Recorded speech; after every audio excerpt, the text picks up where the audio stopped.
Assalamu alaikum wa rahmatullahi wa barakatuh. Welcome to Story Time with Ismaila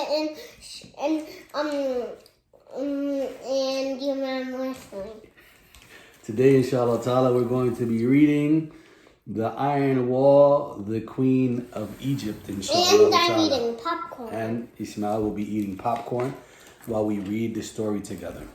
So the Iron Wall is coming from Surah Al-Kahf, the chapter 18, verses 83 through 98. This story is coming from. I think so. Let's find out. Because it has a door, maybe. Long ago, during the 6th century BC, there was a magnificent king whose name was Dhul Qarnayn. Okay, what was his name? Dhul Qarnayn. Good. He made a military conquest from the Asian Sea to the Indus River. That's it. His sway extended over east and west. He was just and righteous, protecting the weak and punishing the lawbreakers. So he used to protect the people who were weak, okay? When Dhul Qarnayn took his armies to the northeast of Iran, he reached the Caucasus Mountains, range which runs between the Caspian and the Black Seas. See? So this is Dhul Qarnayn. It looks like this is their boats in the water, right? In the houses. In the houses, and I think the yellow thing above the hill is the Iron Wall. Let's find out. On one of these journeys, he met different tribes in different places. Once he met a tribe whose members were hardly able to communicate with him. What does that mean? Why weren't they able to communicate with him? Because they couldn't speak. They spoke different languages, right? Once in that region, he met a tribe who begged him to protect them from the wild tribes of Ya'juj and Ma'juj, Gog and Magog. It's okay. Who kept coming through the mountain passes and attacking them. So the people were complaining that Ya'juj and Ma'juj kept coming and attacking them, right? So they wanted to be protected. Dhul Qarnayn said, "Lend me a body of men, lend me a group of men, and I will raise a wall between you and them. Come and bring me blocks of iron." So let's see. He told them to ply their bellows, and when the iron blocks which they brought became red and hot, Dhul Qarnayn asked them to pour the molten brass on them. In this way, he helped in damming up the valley between the two mountains. In this way, Dhul Qarnayn erected an iron wall to save them from Ya'juj and Ma'juj. See, they're building the wall, okay? After conquering a major part of the inhabited world and building an iron wall, Dhul Qarnayn lost none of his humility. So he always stayed humble, yeah. He gave the entire credit for these feats to the blessings of Allah. And these are big bricks. Those are huge bricks, right? Yeah, that one is tall, that one's small, these three are small, and this one is tall. Yep. And that one's medium. Yep. Of the iron wall he had built, he said, "This is a blessing from my Lord, but when the promise of my Lord will come to pass, he will make it turn to dust, and the promise of my Lord is true." Meaning that he built the iron wall, but whenever Allah wills or wants, he can take the wall away. And if they use the big ball shooter, a wrecking ball, then they could wreck that thing. I don't know. But good that they don't have a wrecking ball. But this is what he did. So he built this big wall to help protect the people from Ya'juj and Ma'juj, these groups of people who are doing very bad things, right? So he's gonna punish them. That was his good deed, to help the people out. So we always have to do what? Help people. Help people, inshallah. And also, when I was at my dentist to get a cleaning, there was a man that was old. He was trying to get to one of the doctor offices, and Mommy helped him. MashaAllah. Mommy gave him directions how to get there. Alhamdulillah. Eat with your right hand, Bil Yameen. Okay. Eat with the right hand. And it was... We eat with the right hand because Shaitan eats with his left. We don't want to be like Shaitan. So now we're going to read the story about the Queen of Egypt. So long ago, a tribe called the children... Long, long ago, a tribe called the children of Israel lived in Egypt. At that time, Egypt was ruled Israel by a in the cruel Quran king. class. Yeah, we did this morning. He was called Pharaoh. Who was the king of Egypt? Pharaoh. And he was a very bad guy. Right? Look, this is Egypt, guys. You see? What is this here? You smile. I don't know. What's that? I don't know. Isn't that this is like some type of statue, right? No, it's a...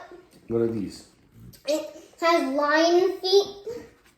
It has lion feet in the real Egypt. And they have a sphinx in the person. real Egypt, right? The sphinx. The sphinx has lion feet and a person's head. So look, he made the children of Israel his slaves. He made them do hard work. One day a soothsayer told the Pharaoh that a baby born into the children of Israel would destroy him and his kingdom. So one of the people said, one day there's going to come a baby boy, he's going to destroy your kingdom, Pharaoh. And when Pharaoh heard this, he ordered the killing of all the baby boys. Only the daughters were to be spared. So he would kill all of the boys and leave the girls because he knew that there was going to come a baby who was going to destroy his kingdom. The girls should kill him. No. Look.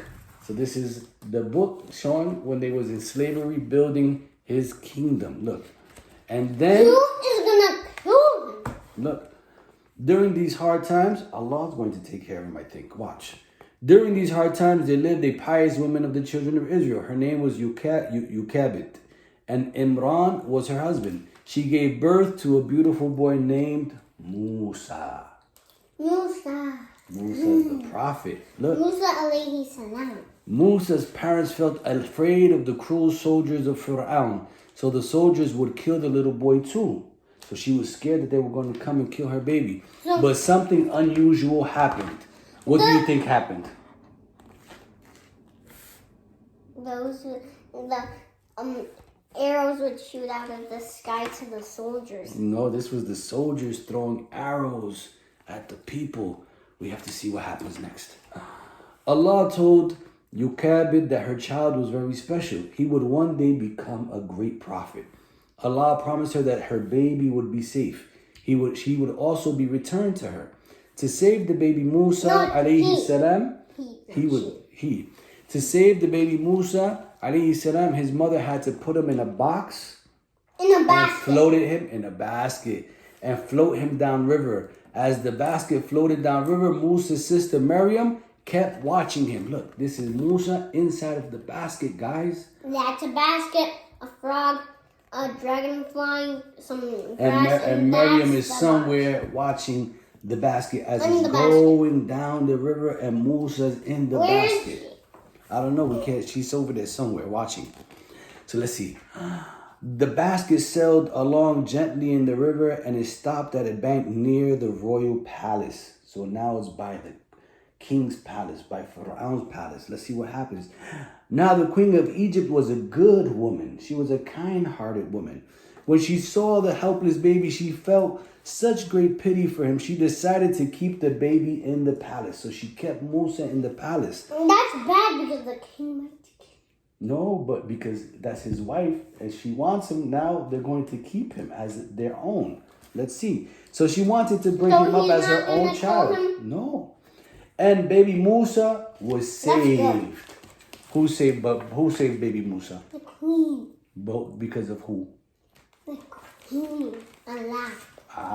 Because of Allah. And then the queen. Right?